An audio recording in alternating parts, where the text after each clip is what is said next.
Magluluto tayo ngayon ng ginisang repolyo na may baboy at saka yung taba na baboy ginawa kong crispy. So ayan, meron tayong bawang at saka sibuyas. Pero bago yan, ginisa ko na yung aking mga gulay tapos sineperate ko na.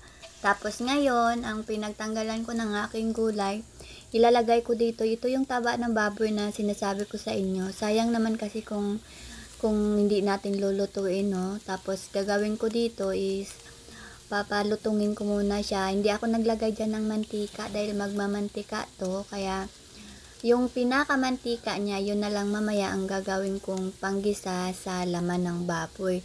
So, ang gagawin ko sa kanya is gagawin ko siyang parang crispy. So, ayan.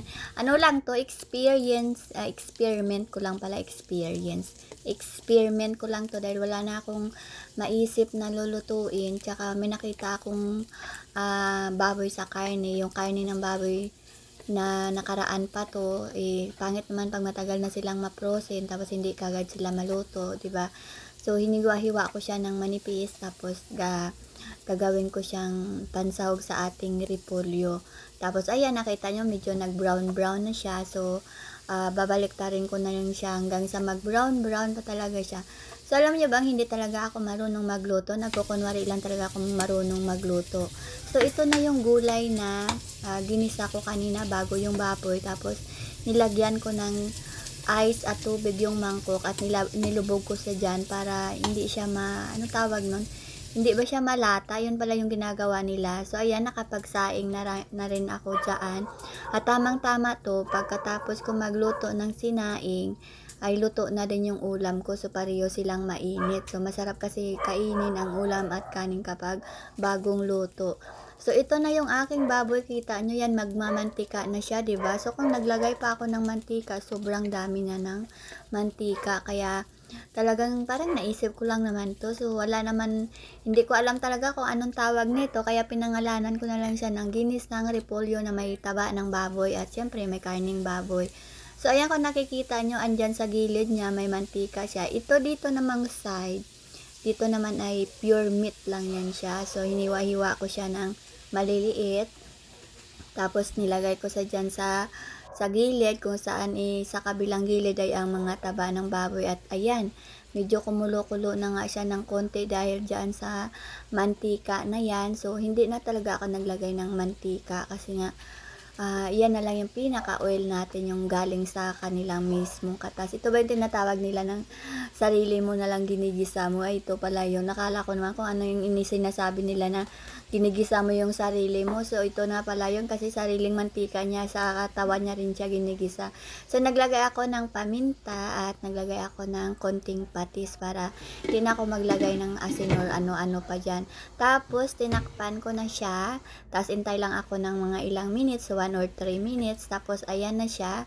So, 'di ba medyo madami-dami din palang katas yung ating karne, no? Tingnan nyo, kahit na hindi siya naglagay ng mantika, kusya siyang nagmamantika. So, after neto, pwede ko na ditong ilagay din sa gilid niya. Saka pa lang ako ngayon maglalagay ng bawang at sibuyas dahil medyo nag-brown na yung ating meat. So, ayan, naglagay na ako dyan ng bawang.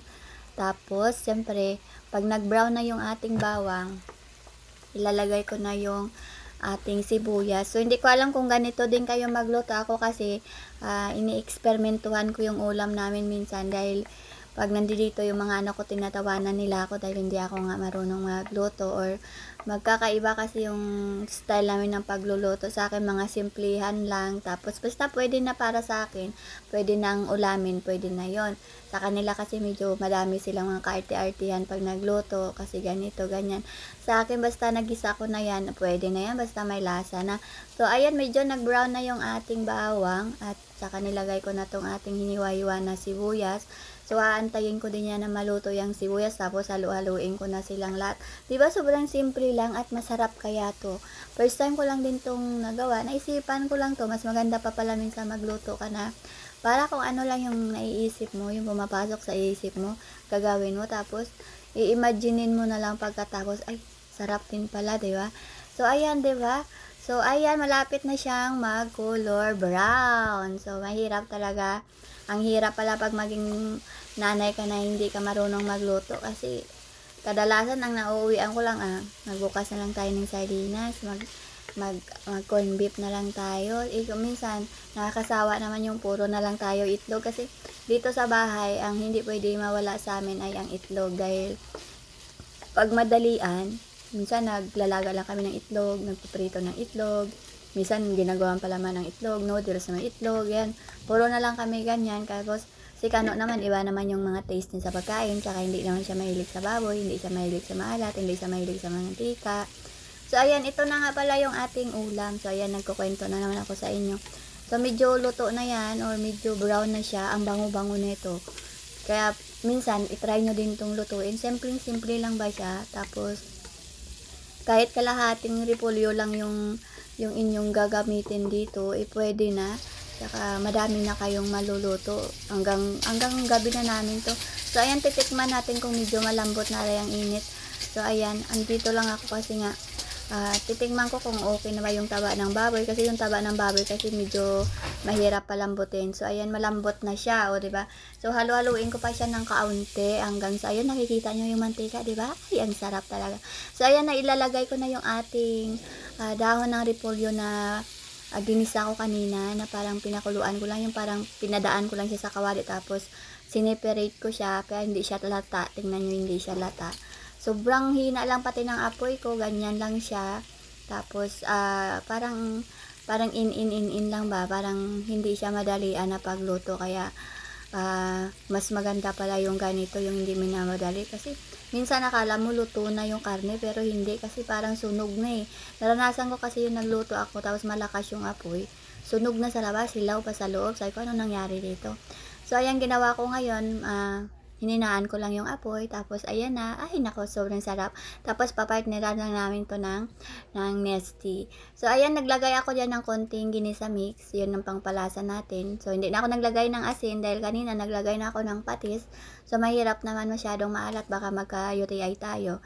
So ito na yung aming ulam ngayon. So ayan, sobrang sarap nito at sobrang dali lang siya lutuin at wala talaga siyang sabaw. So ginisa lang talaga siya, ginisang repolyo na may karni ng baboy at may taba ng baboy. So, basta unahin nyo lang, i-separate nyo lang yung taba ng baboy sa laman at paprituhin nyo, crispyhin nyo muna yung taba ng baboy bago nyo ilagay ang gulay. Ay, naku, ubos na naman yung sinaing namin nito. Sabi nga ni Kano, yung niluluto mo, sabi ko, ito lang, gulay. So, kumain nga siya nito, pero hindi siya kumuha ng karne, gulay lang talaga yung kinuha niya. So, ayan, kakain na kami nito. So, ayan yung kanin ko, dinamihan ko na yan, sobrang dami na ng kanin ko. Ito na yung ulam natin na niluto. So, ayan. So, kakain kami dito, dalawa ni Kano, ayan siya, tapos magne-nesty lang kami. Kasi nga sa kanya, gulay lang, kahit walang karne. Yun lang, bye-bye!